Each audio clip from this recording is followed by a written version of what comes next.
Bonjour, je m'appelle Mitt Romney. I want to make sure we get that for the record, because it took the president 14 days before he called the attack in Benghazi an act of terror. Get the transcript. He did, in fact, sir. So let me call it an act of terror. Can you say that a little louder, Candy? He did call it an act of terror.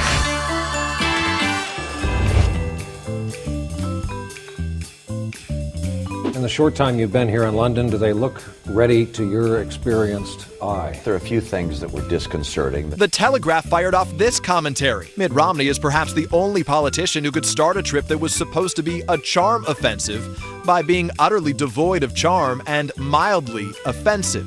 There's a guy called Mitt Romney who wants to know whether we're ready. He wants to know whether we're ready. Are we ready? Are we ready? If he's here to make friends, he's got a funny way of showing it.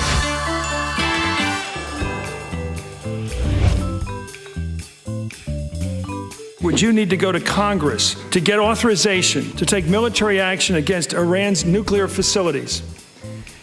You sit down with your attorneys and tell you what you have to do. Well, if we want somebody who has a lot of experience in foreign policy, we can simply go to the State Department and pluck out one of the tens of thousands of people who work there. They, of course, have been doing foreign policy all their careers. But that's not how we choose a president. A president is not a foreign policy expert.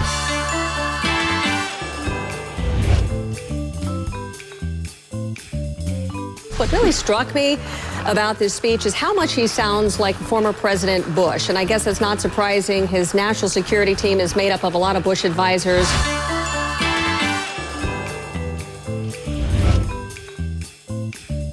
This is to Russia.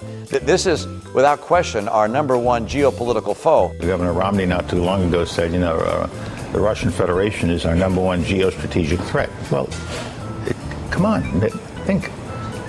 It isn't the case.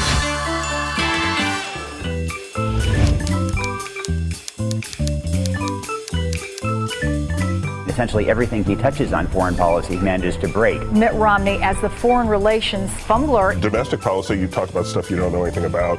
You know, you make an ass of yourself. In foreign policy, you start a war.